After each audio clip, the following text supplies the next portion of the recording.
그럼 이거 100% 올라갈 거잖아요. 그러니까 지금 거기서 지금 갭 투자가 이걸 알고 작년부터 들어갔던 거예요. 지금도 진행되고 있고 아직 덜 올랐어. 근데 심지어. 그래도 좀 뭐랄까 좀 친절한 느낌이 드는 거는 그래도 처음에 소개하는 건 주택이에요. 그래도. 맞아요. 갭 투자가 제일 쉽기 때문에. 네, 그래도 주택을 처음에 이야기를 하기 때문에 뒤로 갈수록 좀 어려운 상품군들이 등장을 하는데 맨 마지막에 토지를 배치한 이유도 그런 이유가 있습니다. 네. 끝판왕인가요? 그 주택 그리고 갭 투자는 이제 너도 나도 많이 얘기를 했기 때문에 되게 익숙한 단어기도 하고 대략 어떤 방법인지는 좀 다 아실 것 같아요. 다만 이제 조건이 붙죠. 1억 미만, 공주가 그렇죠. 1억 미만 주택 갭 투자라는 조건이 공주가가 붙습니다. 뭔가요? 네. 뭔가요? 공주인가요? 저도 약자로만 쓰다 보니까 네. 이게 가끔 헷갈릴 때가 있는데 공동주택 가격이에요. 보통 네. 이제 공동주택에는 아파트가 있고 다세대 빌라 뭐 기타 등등이 있는데 보통 이제 아파트를 생각하시면 될 것 같고 아파트 이제 공동주택 가격이라고 하는 것들이 있는데 공시가격이라고 해요. 보통. 이게 실제 거래되는 가격들이 있고 정부에서 세금을 내려고 기준으로 정한 가격이 있습니다. 그게 이제 맞아요. 공시가격일 텐데 그 공시가격 기준으로 1억 원 미만 주택들 같은 경우는 주택으로 간주하지 않아요. 그렇기 때문에 이제 그 다주택이라 하더라도 세금이 중과되지 않는 것들이거든요. 그래서 중과되지 않는 제도에 어떻게 보면은 뭐 사각지대라고 하긴 그렇고 현재 제도 내에서는 주택으로 중과를 하지 않아도 되는 주택들을 투자하는 거예요. 네, 그렇게 이해하시면 될 것 같습니다. 아직도 투자처가 있을까요? 그리고 또 법인들이 그런 걸 사는 것에 대해서 또 좋지 않게 보고 뭔가 또 정책을 바꾸려고 하는 조짐이 보이는 것 같은데 어떻게 네. 될까요? 그러니까 이제 제가 아침마다 뉴스 브리핑을 네. 제 개인 유튜브 빠숑의 상담사께서 아침 8시부터 생방송을 진행하는데 오늘도 하셨죠? 지금도 하고 왔죠. 뭐 네네. 오늘도 거의 열강을 하고 왔는데 네. 그러니까 이제 이게 부동산을 아시는 분들하고 부동산을 모르시는 분들이 굉장히 좀 이렇게 인식의 격차가 커요. 그래서 이것들을 어떻게 봐야 될 것인가의 문제인데 이게 좀 뭐 굉장히 오랜 시간 동안 얘기할 수 있는 화제거리이기도 해요. 이것들이 과연 서민들의 주택 안정에 도움이 되느냐 안 되느냐부터 시작을 해서 그러니까 무슨 말을 하려고 이렇게 길게 돌리느냐 궁금해하실 텐데 제 개인적인 결론부터 말씀드리면은 공시가격 1억 원 미만 주택을 사고 파는 것은 시장에 영향을 주지 않습니다. 전문가로서 말씀을 드리는 겁니다. 그러니까 정부에서는 그거 신경 안 써도 되는 시장이에요. 왜 그러냐면은 그 이전 땅 그보다 조금 더 비싼 주택들이 많이 올라가 주지 않으면은 거기는 절대 올라가지 않아요. 그냥 그만큼인 거야. 그냥 몇백만 원에서 왔다 갔다 하는 것 뿐이거든요. 그냥 많이 올라봤다 몇 천인데 그 주택들은요 그동안 가격이 왜 공시가격 지금 건축비도 안 돼요. 20평대 아파트가 1억이 안 된다는 게 상식적으로 말이 안 되잖아요. 그쵸. 20평에 평당 500이어야지 1억이 되는 것들인데 지금 표준 건축비가 700만 원이에요. 그러면 이게 건축비 땅값은 제외하고 건축비도 안 나오는 아파트들인데 그런 아파트가 왜 거래가 지금 또 존재하느냐? 수요가 없기 때문이에요. 네. 살 사람이 없는 거예요. 그만큼 리스크가 있는 투자가 네. 될 수 있겠네요. 그래서 가격이 빠지지도 않아요. 오르지도 않아요. 심지어는 가격을 아무리 내쳐도 매수자가 없는 경우도 많아요. 팔고 싶은데 못 파는 경우도. 근데 그런 주택들을 투자자들이 들어가서 삽니다. 네. 근데 사다 보니까 가격이 올라가기도 하죠. 근데 한번 그 아파트를 갖고 있는 그냥 원주민이라고 생각을 해보세요. 이거 팔고 딴 데 가고 싶어요. 살 사람이 없어요. 근데 투자자가 와서 사준대요. 그럼 그거 팔고 뭐 새 아파트로 이사 가거나 다른 데로 갈 수 있잖아요. 네. 그런 생각들은 안 해보셨을 것 같아요. 누가 사줘야 되잖아요. 근데 거기서 집을 못 팔고 이사를 못 가고 있는 사람들의 심정들을 혹시 알까요? 정부에서는? 근데 거기는 아까 말씀드린 대로 올라가는데 한계가 있어요. 이게 뭐 진짜 1억짜리가 뭐 3억이 되고 5억이 되고 그런 시장이 아니에요. 그러니까 5억짜리는 10억이 될 수 있고 10억짜리는 20억이 될 수 있는데 1억짜리는 많이 올라봤자 1억 1천, 1억 2천이에요. 그게 이 시장을 뭘 괴랄을 시키고 해코지를 했어요. 오히려 그 원주민들이 이사 갈 수 있게 도와주는 거라고 생각을 했거든요. 그리고 거기는 보통 전세가가 비쌉니다. 그래서 한번 이렇게 물갈이를 해줘야지 새로운 전세자도 받고 리모델링도 하고 집도 수리하고. 원래 살던 집들은 리모델링도 도배도 안 해요. 왜냐하면 집값도 올라가지도 않는데 뭐하러 하냐 이렇게 생각하는데 또 투자자들은 사가지고 조금이라도 비싸게 팔려고 집을 꾸며서 또 내놓기도 합니다. 그러면은 깨끗해진 집을 보고 사기도 해요 원주민들이. 그래봤자 몇백 몇천도 올라가는 거예요. 네. 그러니까 이게 2배가 올라가는 경우는 없단 말이에요. 그러니까 이게 이렇게 회전들이 돌아가는 시장들인데 이걸 굳이 법으로 규제할 필요가 있을까라고 하는 것들이고요. 이거 뭐 책에 나오는 내용과 무관하게 제 생각을 말씀드리는 것들이기 때문에 일단은 그런 상황이라는 말씀드린 것들이고 이것들로 투자를 어떻게 하느냐. 말 그대로 드린 대로 투자자들이 들어갈 것 같은 조건이 되면 들어가는 거예요. 전에. 그 조건이 뭐예요? 그러니까 책에서도 설명을 드렸지만 여러 가지가 있겠죠. 일단은 기본적으로 수요가 있어야 돼요. 수요가 가장 중요한 건 수요가 있어야 되는 겁니다. 수요가 있다는 것들은 어떻게 증명할 수 있느냐. 이 구축들 신축에는 적용이 안 됩니다. 네. 이렇게 오래된 주택들 같은 경우는 전세가율이 높아요. 네. 1억인데 전세가가 9천이야. 네. 그럼 기본적으로 9천에 주고 거주할 사람들은 있는 거잖아요. 공실이 없어. 전세 매물도 없고. 그럼 일단은 이거는 언제든지 수요층만 들어오게 되면은 가격이 올라갈 수 있는 조건이 되는 거죠. 그럼 언제 들어오느냐? 갑자기 여기에 일자리가 생길 수도 있잖아요. 네. 지금 최근에 4개 공공기관이 지방으로 내려가는 게 확정이 됐어요. 대전으로. 예. 그러면은 공공기관 근로자 숫자들이 최소한 몇십 명, 많게는 몇백 명이 될 거잖아요. 그럼 거기 내려가게 되면은 근처에 집을 구할 거잖아요. 그렇죠? 그런 호재들이 있는 거잖아요. 그러면 당연히 수요가 좀 증가하겠죠. 그때 보통 움직입니다. 근데 보통 그 수요만큼 움직이는 게 아니라 수요보다 더 많이 움직이죠. 네. 샀다 팔았다가 되다 보니까 투자 수요도 들어가고 실수도 좀 증가하다 보니까 그럴 때 보통 올라가거든요. 그런 것들은 공부 조금만 하시면 예측 가능하잖아요. 네. 예, 그런 것들도 있죠. 그리고 또 이런 것들이 있어요. 이제 한동안 시세가 거의 안 올라가는 지역들이 있어요. 책에도 언급한 지역 중에 하나인데 목포라는 지역이 그랬어요. 목포는 정확히 2년 6개월 동안 조정을 당했습니다. 목포는 전라남도에서 빅3 중에 하나입니다. 네. 제일 센 데가 여수, 그다음에 목포, 예, 뭐 광양 꼈다 안 꼈다 거의 탑2 정도 되는 지역인데 여수 같은 경우는 뭐 엑스포도 했고 지금 여러 가지 또 일자리도 워낙 좋고 계속 또 개발되는 것들이 많고 물론 이제 중공업 경기가 좋으면 또 좋기도 하고 안 좋으면 안 좋기도 한데 기본적으로 거기는 관광지이기도 하고 일자리도 많고 시세가 비싸요. 근데 목포는 1억 원 전후야 아직도. 근데 목포가 일자리가 없느냐? 아니요. 그냥 단단해요. 그러니까 이게 외부에 드러났을 때 뭐 삼성전자, 현대자동차 이런 기업들이 없어 그렇지 중소기업들 단단하고 소비도시라서 그 관공서도 많고 꽤 오랫동안 잘 나갔던 지역 중에 하나예요. 그러니까 전라남도에서 원래 제일 잘 나갔던 지역이에요. 여수가. 그렇기 때문에 고정수요가 있잖아요. 근데 최근에 무안이라고 하는 지역에 행정타운을 만듭니다. 그러니까 보통 예전에는 지금 광역시 지역에 그 도청 소재지가 있었거든요. 전라남도 도청 소재지가 원래 광주에 있었어요. 근데 이 광역시랑 분리하다 보니까 도지역으로 도청 소재지가 이전을 합니다. 그래서 이제 이전했던 지역이 무안군인데 목포랑 이렇게 붙어 있어요.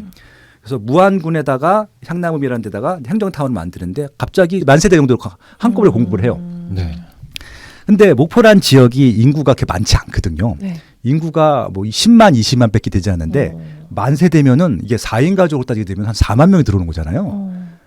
그 정도 일자리가 증가하지는 않거든요. 네. 그러다 보니까 당연히 공급이 많다 보니까 구축들에 있는 분들이 신축으로 이사 갈 거 아니에요. 네. 또 싸. 거긴 또 신축도 일을 하더라도 평당 그러니까 뭐 이게 천만 원이 안 되다 보니까 뭐 2억 정도 전후밖에 안 하니까 1억짜리 아파트 살던 사람들이 몇천 보태서 대출 받고 그걸로 이사를 가는 겁니다. 거의 수평 이동을 하는 거죠. 그럼 이쪽에 구축들이 다 비잖아요. 그래서 이제 계속 이사 갈 때마다 수요가 가격이 빠진 거예요. 네. 그게 2년 됐어요. 근데 더 이상 공급이 없잖아. 그러면은 구축이지만 구축도 결국은 여기 다 차게 되면은 누가 채울 수 있을 거 아니에요. 누가 채울까요? 다세대 빌라에서 채우죠. 입지가 좋게 되면. 그럼 이거 100% 올라갈 거잖아요. 그러니까 지금 거기서 지금 갭 투자가 이걸 알고 작년부터 들어갔던 거예요. 지금도 진행되고 있고. 아직 덜 올랐어. 근데 심지어는. 예. 이게 원리죠. 그러니까 결국 제가 지금 뭐 투기 조장하는 거 아니죠? 그렇게 이해를 하게 되면은 왜 가격이 빠지고 여기 왜 올라갈 수 있는지 알 수 있는 거잖아요. 네. 그렇게 이해하시면 되죠. 근데 그 이 임장 가는 것도 진짜 저희 갑자기 서울 살다가 갑자기 그런 목포를 가고 쉽지 않아요. 그러니까 약간 불로소득은 잘 없는 것 같아요. 이 세상에. 네. 그렇죠. 저는 그러니까 저는 이제 즐거워서 가는데 네, 이게 네. 억지로 가시는 분들한테는 정말 힘든 일일 것 같고. 그러니까요. 네. 그리고 이제 이 아파트라고 하는 게 좀 어떻게 보면 찍어내는 공사품 같은 거라서 이런 말씀 드리면 또 이상하게 생각하실지 모르겠지만 안 가도 되기도 합니다. 알면. 한번 갔다 오면 계속 갈 필요는 없는 거잖아요. 네. 아파트도 알고 네. 뭐 20평대는 다 똑같으니까 모양도 똑같고 그러면은 그냥 원격으로 하셔도 돼요. 그런 정말 것도. 지역도 뭔가 이렇게 짜임새가 다 비슷비슷하더라고요. 네. 특히나 대단지 아파트나 이런 것들은 계획도시처럼 네. 정말 탁탁 정해져 있으니까. 네. 그러니까 이게 지금 굉장히 재밌는 말씀하셨는데 네. 전 이제 신도시를 다 봤잖아요. 이제 위성도 일기 신도시가 생기기 전 위성도시부터 안양이라든지 뭐 안산이라든지 이런 거 다 그 위성도시라고 했던 지역들이거든요. 1기 신도시도 봤고 2기, 3기 봤고 지방 같은 경우는 혁신도시, 기업도시 다 봤잖아요. 네. 저는 이제 초기 단계부터 참여를 했었으니까 비슷한 거 알아요?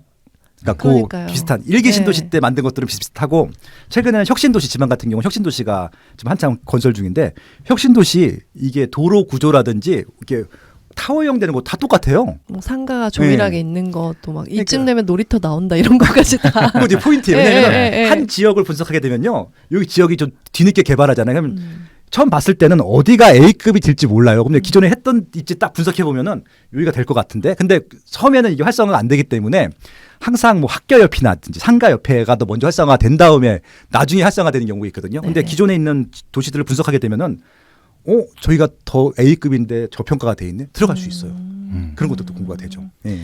그러니까 빠숑님은 입지의 신이시니까 당연히 임장도 네. 많이 다니신 것 같은데 이제 아. 그 지역에 진짜 10번도 가고 20번도 가고 안 가도 됨직한데 그래도 또 가서 또 컨텐츠 만드시고 또 어떻게 변화 있는지 분석하시고 진짜 대단하다고 얘기를 하더라고요. 이게 저는 이제 연구원이기 때문에 계속 그 실시간 데이터들을 공급해야 되는 게 제 책무라고 생각하고 있고, 그걸로 저 돈을 벌고도 있으니까 그거 저 의무고 제 일이에요. 근데 그렇게 계속 가야 되는 이유 중에 하나는, 그러니까 세종시 얘기를 말씀드리면 될 것 같아요. 세종시를 제가 2008년도부터 갔어요. 네. 그때는 세종시란 말도 없었을 때니까 확정되고 영기군이랑 주변 몇몇 지역을 합쳐서 새로운 도시를 만들었는데, 그래서 첫 마을이 2012년도 입주하는데 첫 마을 딱 쓰는데 너무 감격이 무량한 거예요. 왜냐면 한 4, 5년 동안 진짜 나대지 상태, 도로도 없는 상태에서 왔다가 딱 건물을 다 쓰니까. 근데 완전 미분양이었어요, 그게. 예. 평당 580만 원. 그때 대전이 네. 평당 1,500에서 2,000 사이에 있었어요.